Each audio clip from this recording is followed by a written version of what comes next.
Então vamos lá, primeiro simulado aqui, passar pelas primeiras questões. Questão 1 do simulado 1 diz o seguinte: dados de quais processos podem ser considerados por gerenciamento do nível de serviços ao se negociar acordos de nível de serviço, SLAs. Aí vem, letra A, capacidade e gerenciamento da disponibilidade apenas. Letra B, todos outros processos ITIL. Letra C, incidente e gerenciamento de problemas apenas. Letra D de dado, mudança e gerenciamento de liberação e implantação apenas. Ok, resposta certa aqui é a letra B de bola, tá? Letra B que está correta. Para você acordar níveis de serviços com a parte do negócio, com o cliente, para você estruturar os níveis de serviço, gerenciá-los continuamente, você pode usar todos os outros processos da ITIL, todos os processos que estão no ciclo de vida, certo? Então, quando você pensa lá em processos que você vai entregar níveis de performance, esses níveis de performance podem estar inclusos nos SLAs, no acordo de nível de serviço? Pode.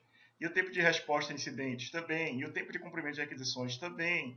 E os processos que vão fazer estratégia, eles podem ter requisitos determinados e que vão estar sobre os acordos de nível de serviço? Sim. Portanto, qualquer tipo de métrica que você imaginar para qualquer processo da biblioteca da ITIL irá estar incluso entre os possíveis níveis de serviço que vão ser acordados com o cliente.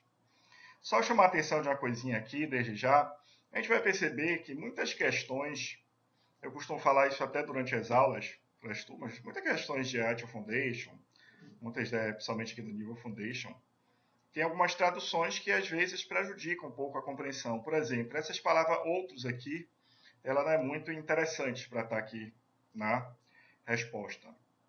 Mas como veio da palavra provavelmente de N, né, quaisquer processos ITIL, e foi traduzido dessa forma, aí assim a gente passa para vocês nos simulados, porque é a forma oficial, o português traduzido de lá, ele veio dessa forma. Vocês vão ver outras questões também quando forem resolver, não falam só de ITIL, qualquer prova de certificação profissional, ela passa um pouco por esses desafios em que a tradução nem sempre está impecável, digamos.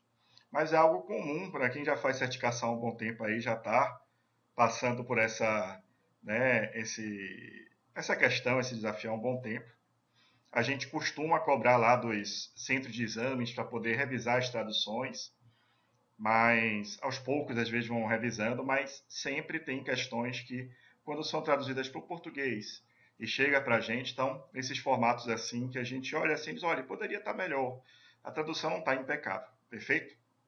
Então, só para chamar a atenção um pouquinho para vocês, quem por acaso está fazendo a primeira certificação aqui com a gente, a certificação de Foundation, pode ficar um pouco confuso com esses detalhes, mas são naturais. Questão 2, a pergunta 2 diz o seguinte: quais das afirmações a seguir sobre um padrão de mudança está incorreta? Letra A. Cada padrão de mudança é concedido pela autoridade designada para tal mudança. Letra B. Um padrão de mudança é um dos itens para a qual a abordagem é pré-autorizada pelo gerenciamento da mudança. Letra C. Padrões de mudança são levantados apenas usando o processo de cumprimento de requisição. E letra D. Em geral, padrões de mudança são de baixo risco e bem compreendidos. Ok, resposta correta aqui, essa é a terceira alternativa, letra C de casa. Tá? Por quê? Porque é a questão que está incorreta, certo? Agora tem uma observação sobre essa questão aqui. A observação é a mesma que eu fiz na questão anterior, é uma coincidência, não é tão comum assim, mas nessa aqui também acontece da tradução estar um pouco prejudicada, certo? Padrão de mudança, na verdade, ele está querendo referenciar o quê?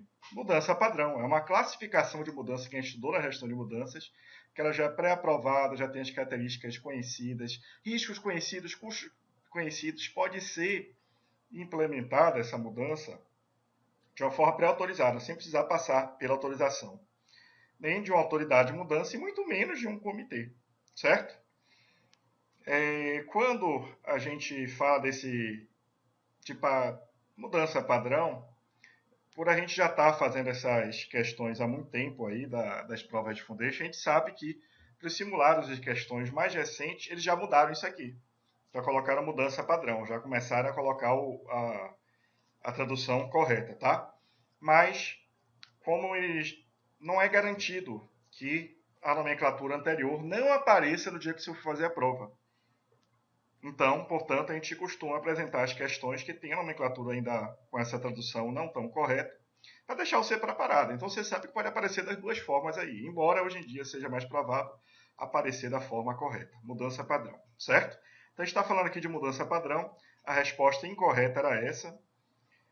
Não é apenas pelo cumprimento de requisição que você gera mudanças padrões, qualquer tipo de mudança padrão que você precise dentro você como um técnico dentro do departamento de TI, executar, e seja uma mudança padrão já pré-aprovada, você vai executá-la, porque conhece essa mudança padrão, ela está na lista das mudanças pré-autorizadas. Você veja bem, eu estou falando de uma mudança padrão que você está executando lá no seu departamento de TI, que não veio pelo processo de cumprimento de requisição, mas você executa mesmo assim. Então, essa via aqui do processo de cumprimento de requisição é só uma das alternativas por quais pode chegar uma mudança padrão e não a única, perfeito? É essa que é a diferença. Na questão 3 a gente tem o seguinte: qual destas afirmações sobre a equipe de central de serviços está correta? É a primeira opção aqui que diz o seguinte: aptidões técnicas são mais importantes para a central de serviços do que as aptidões empresariais ou pessoais, pois permitem que incidentes sejam solucionados. Letra B, a segunda aqui. A central de serviços frequentemente pode ser usada como um degrau para os funcionários irem para outros papéis mais técnicos e de supervisão. Letra C, a central de serviços deve tentar um alto nível de rotatividade de mão de obra, pois as exigências de treinamento são baixas e isso ajuda a minimizar salários. A última alternativa diz o seguinte: a equipe da central de serviços não deve ser incentivada a se candidatar a outros papéis, pois é mais eficaz mantê-los no mesmo papel para o qual foram treinados. Ok, essa questão é bem interessante porque ela exige que a gente raciocine um pouquinho aqui sobre o que a questão está buscando do nosso conhecimento. Ela está buscando o seguinte: a característica da central de serviços de atuar, assim deve ser, né, em toda a central de serviço de TI, atuar seguindo procedimentos estabelecidos, seguindo tratamentos, soluções ali em primeiro nível ou encaminhamento para segundo e terceiro nível, conforme os padrões já pré-estabelecidos. Os profissionais de uma central de serviços, eles devem estar ali para seguir roteiros, para poder trabalhar de uma forma totalmente orientada. Eu costumo até dizer nos treinamentos que quando um profissional da central de serviços, você está lá fazendo um assessment ou uma auditoria na central de serviço de TI, você vê um profissional que está pensando muito antes de responder alguma coisa para um usuário. Quando você vê uma cena dessa assim, você já logo supõe que tem alguma coisa errada. Porque o profissional da central de serviço é aquele profissional que chega para trabalhar com orientações. O que ele não tiver resposta, ele deve delegar adiante. Ele deve passar, escalonar para outros profissionais resolverem. O que não tiver solução pré-definida, estabelecida, deve ser examinado por um outro processo que a gente estuda na área de Foundation, que é a gestão de problemas. E o primeiro nível ali está ali, portanto, para resolver o que for da competência do primeiro nível e encaminhar conforme procedimentos bem estabelecidos. Tá? Portanto, isso leva a gente a concluir que o profissional ele trabalha orientado, ele não deve trabalhar, na verdade, usando uma grande experiência dele, assim, não precisa de uma experiência técnica tão relevante quanto a relevância de experiência técnica para um cargo de um analista que vai tomar decisões, de um técnico de níveis lá que estão trabalhando com processos, que vão construir novas soluções, que vão dar soluções novas, vão preencher base de erros conhecidos. Nada disso que eu citei aqui é competência de um primeiro nível de incidente da central de serviços. Então, pensando nisso, a central de serviços ela pode realmente ser usada como degrau, porque os funcionários que trabalham ali com tecnologia da informação, eles vão trabalhar, na verdade, com orientações, com base de dados, roteiros e treinamentos, muito treinamento, muita capacitação, para permitir eles fazerem as coisas certas, da forma certa, mas não porque ele tem uma grande experiência com tecnologia, mas porque a empresa tem os procedimentos adequados para tratar. E baseado nessa mesma conclusão de como deve funcionar a central de serviços, a gente evidencia aqui que as outras alternativas elas estão incoerentes. Olha lá, aptidões técnicas são mais importantes para a central de serviço do que aptidões empresariais ou pessoais, pois permite que incidentes sejam controlados. Não tem nada a ver. Quando você vai para uma central de atendimento, agora eu estou falando não só de tecnologia da informação, as pessoas vão entrevistar você, vão tentar sentir também na competência do profissional, eu diria principalmente, a própria aptidão pessoal, comunicação, a forma de abordar, de receber o usuário, tratar as questões do dia a dia, vai tratar com incidentes, com falhas. Com profissionais que são usuários, estão lá do outro lado, que estão insatisfeitos com alguma coisa e querem resolver. Então isso aí vai ser importante no momento de você selecionar um profissional para a central de serviços. A questão técnica, a gente diz assim, não é que ela não seja relevante, mas você não precisa que o profissional tenha grande gabarito técnico, tenha anos de experiência técnica, porque se ele trabalhar com a própria consciência, tentando tomar as decisões para resolver incidentes, baseado na própria experiência, vai estar errado. Não é isso que você quer da central de serviço. Você quer que ele siga procedimentos. Quer que siga o que já está estabelecido. Da mesma forma, a central de serviços deve tentar um alto nível de rotatividade de mão de obra, pois as exigências de treinamento são baixas. Agora, quando eu falar que exigências de treinamento são baixas, já está absurdo, tá? Você tem que ter um alto nível de treinamento. Quem já passou por grandes centrais de serviço sabe como é que é. Quem já passou, gerenciou, qualquer empresa grande que dê atenção à central de atendimento só coloca uma pessoa para trabalhar ali depois que ela passa semanas ou às vezes até meses fazendo capacitação. E por último, a equipe da central de serviços não deve ser incentivada a se candidatar a outros papéis. Não tem nada a ver, pois mais eficaz manter no mesmo local. Nada a ver. Pelo contrário, por essa característica da central de serviços, é interessante que o profissional não fique tanto tempo lá trabalhando, tá? De uma forma geral, o fato de ele só seguir procedimentos e trabalhar menos voltado a, digamos, ele não ter tanto incentivo a fazer um trabalho intelectual, um trabalho que preveja novas soluções, que preveja novas construções, ideias, nada disso é predominante para um profissional de central de serviço. Então é interessante sim que ele tenha abertura para depois crescer e trabalhar em funções de outras características, porque aqui dentro da central de serviços ele vai trabalhar dessa forma que eu discriminei. Questão 4. Qual das sentenças seguintes está correta em relação a padrões de demanda gerados pelo negócio do cliente? Letra A primeira aqui. É impossível influenciar padrões de demanda. Letra B. Eles são guiados pela entrega de programação gerada pelo gerenciamento da capacidade. Letra C. Eles são guiados pelos padrões de atividade de negócios. Letra D. É impossível prever como eles vão se comportar.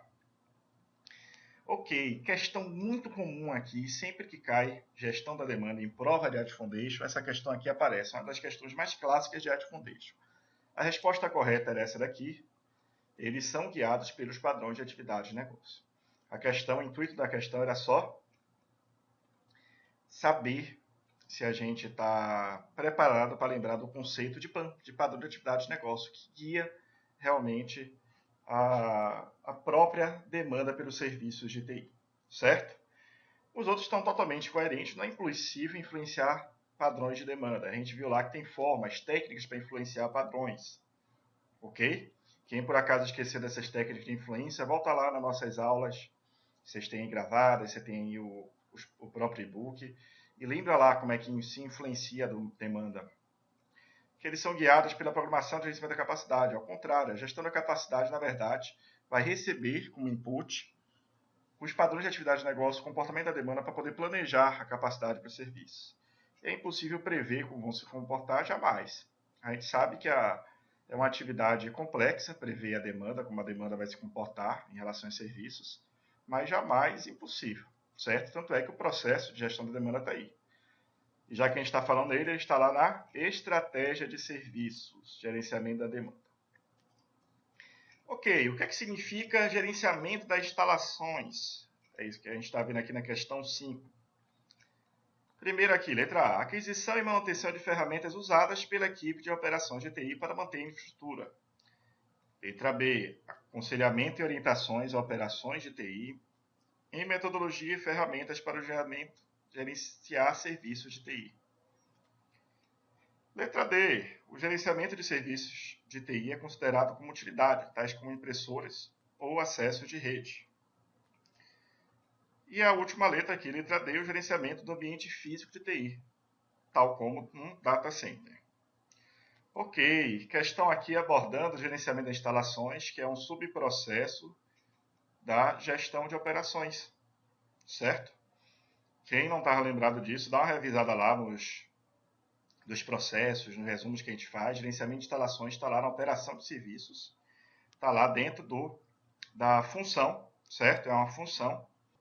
E dentro dessa função tem controle de operações e tem também o gerenciamento de instalações. E o gerenciamento de instalações se refere a isso aqui, ó, o gerenciamento do ambiente físico de TI, tal como um data center. As outras estão bem, realmente, fora do foco. Não vale a pena a gente nem comentar aqui, não tem nada a ver com essas ferramentas, o aconselhamento, muito menos o que está descrito aqui na alternativa C, que está até fora do contexto, não poderia ser uma resposta a essa pergunta, tá? O que é que significa? E está dizendo aqui, o gerenciamento de serviço de TI é considerado como, quer dizer, não tem nada a ver, tá?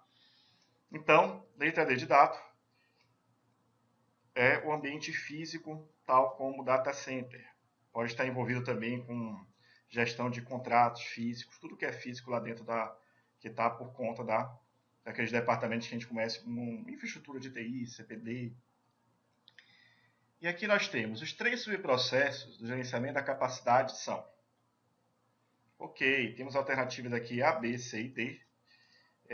Eu não vou nem ler dessa vez aqui todas as alternativas. Temos aqui alguns tipos de subprocessos que são bem incoerentes, não fazem parte dos subprocessos de gestão da capacidade, certo? Então, são coisas aqui completamente inventadas, como, por exemplo, gerenciamento da capacidade do fornecedor, certo? Gerenciamento da capacidade de tecnologia, não existe também componentes. Aqui, normalmente, fornecedores, supplier, também não tem nada a ver, tá? Então, gerenciamento da capacidade está dividido entre os 3 subprocessos. Gerenciamento de capacidade de negócio, gerenciamento da capacidade de serviço e gerenciamento de capacidade dos componentes. A resposta correta é a primeira alternativa aqui, certo?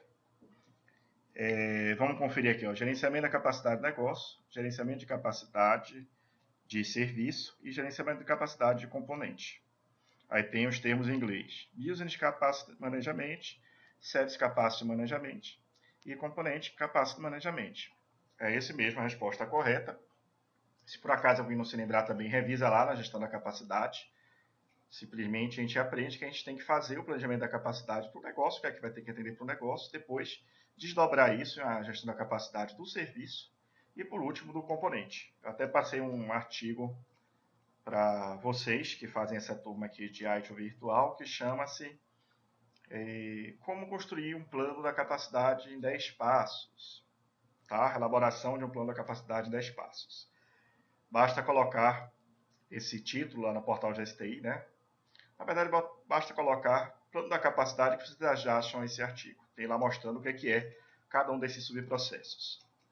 Depois temos lá, pergunta 7. Qual das sentenças seguintes acerca de bases de dados de erros conhecido é totalmente correta? Acesso à base de dados de erros conhecidos deverá ser limitado à central de serviço. Segunda alternativa. Deve-se ter cuidado para evitar duplicação de registros na base de dados de erros conhecidos.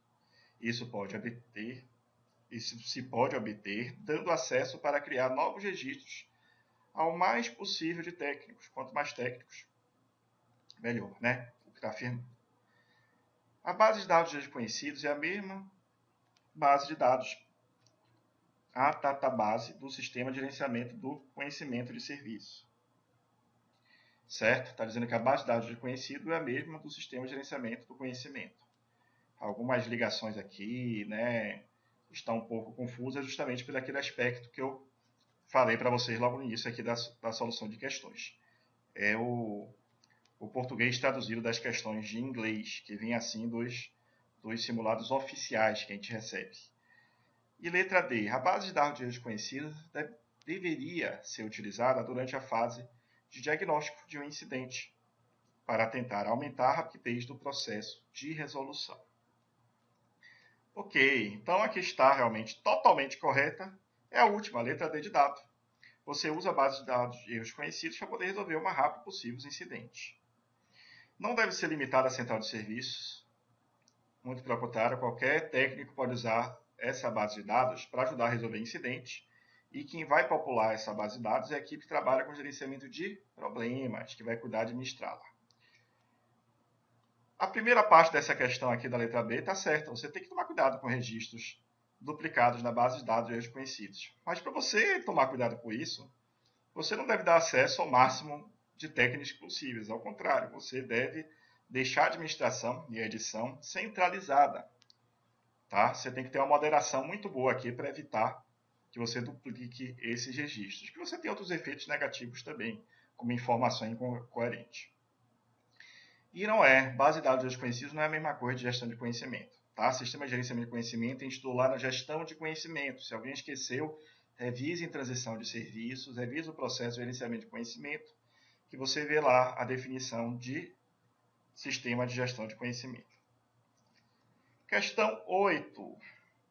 Qual das sentenças seguintes acerca de principais indicadores de desempenho, de performance e métricas são corretas? Aqui a primeira diz: métricas de um serviço medem um serviço ponta a ponta. E a 2: principais indicadores de desempenho devem relatar o fator crítico de sucesso. 3: melhoria do serviço continuada utiliza métricas do processo para identificar oportunidades de melhoria. E 4: os principais indicadores de desempenho podem ser ambos de quantidade e qualidade. Certo? Então vamos lá. Ele está perguntando aqui quais das alternativas estão corretas. A resposta certa é todas. Tá? Está tudo correto aqui. As métricas de um serviço, mede o serviço ponta a ponta. O que é que está querendo dizer aqui? Lembrar para a gente que quando a gente mede a disponibilidade de um serviço, por exemplo, tem que medir essa disponibilidade de ponta a ponta, para todos os componentes que eles envolvem. Quando a gente passa lá em gestão da disponibilidade, eu até falo um pouquinho sobre isso e digo o seguinte: não dá para reportar ao meu cliente que o meu servidor de aplicação tem 99% de disponibilidade e que outros componentes têm tanto por cento de disponibilidade e por aí vai. Você tem que reportar a métrica do serviço ponta a ponta, porque é o que interessa para ele. Tá? Quem tiver esquecido essa metáfora aí, revisa lá na aula que eu falei daquela metáfora do bolo. Tá? Os indicadores de desempenho devem relatar o fator crítico de sucesso. Isso aí é uma relação que está lá na melhoria contínua também, que quando você atinge os indicadores de desempenho, você está cumprindo com aqueles fatores de sucesso do processo, do serviço, que você quer atingir, o que é fundamental para poder você atender aos objetivos daquele processo, por exemplo. Certo? 3. Melhoria do serviço continuada utiliza métricas dos processos. Obviamente, quando a gente estuda também melhoria contínua, a gente identifica essa passagem lá na melhoria contínua que você precisa medir justamente para poder se orientar. A gente diz lá que a gente tem que medir para dirigir, para ajustar, certo? Para controlar os serviços e processos. Então é fundamental essa mensuração para você saber para onde você quer ir, onde é que você está agora, onde você quer ir. E por último, pode ser de quantidade, de qualidade, pode ser de custos, todos aqueles tipos de indicadores de desempenho que a gente estudou são válidos. Perfeito? Então, a questão bem clara aqui, todas as opções anteriores estavam corretas. Aqui tem uma questão 9, que diz o seguinte: o que é descrito pelas seguintes sentenças? Mantém relações entre todos os componentes de serviço e quaisquer incidentes, problemas, erros conhecidos, mudanças, documentos e liberações. Aí tem a alternativa: biblioteca de mídia definitiva, plano da capacidade, gerenciamento de nível de serviço ou sistema de gerenciamento de configuração. Ok, resposta: o sistema de gerenciamento de configuração. Tá? Essa daqui é a nossa resposta. E tá bem claro, né? Aqui acho que tá tranquilo. O relacionamento entre os componentes, os incidentes, entre os itens de configuração, está tudo isso no sistema de gestão da configuração. Aquela metáfora que eu costumo fazer do painel de controle do aeroporto, é lá que você vai identificar e observar tudo, como é que está se comportando o seu serviço de TI. Questão 10. Qual das afirmações a seguir sobre biblioteca de mídia definitiva está correta?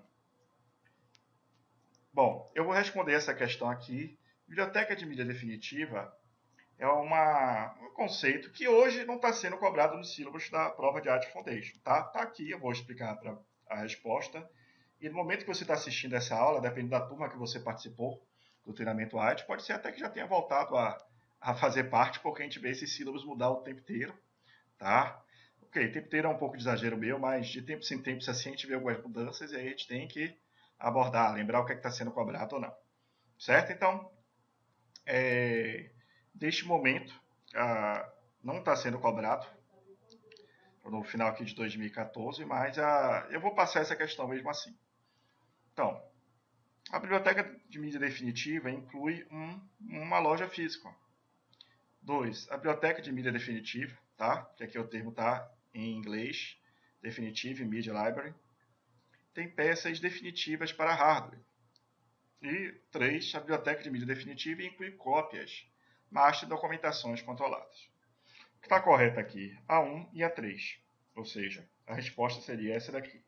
Biblioteca de mídia definitiva, você tem lá cópias masters de software, documentações, tudo que está em mídia, como o nome diz, e que você guarda num lugar físico. Por isso está colocando aqui a palavra física da questão 1. E da sua organização. Simplesmente aquele lugar onde você tem lá suas versões que estão atualizadas de pacote Office, por exemplo, versões atualizadas de qualquer tipo de componente que está em mídia e que você precisa controlar essas versões oficiais na sua empresa. Você tem uma cópia controlada lá. É isso que é a biblioteca de mídia definitiva. Não vou entrar em muitos detalhes aqui, mas só queria passar por essa questão também. Ok? A gente fez 10 questões aqui nessa primeira aula. Me acompanhe na segunda aula que eu vou fazer as questões 11 a 20, mais 10 questões na aula 2, ok? Então, até mais.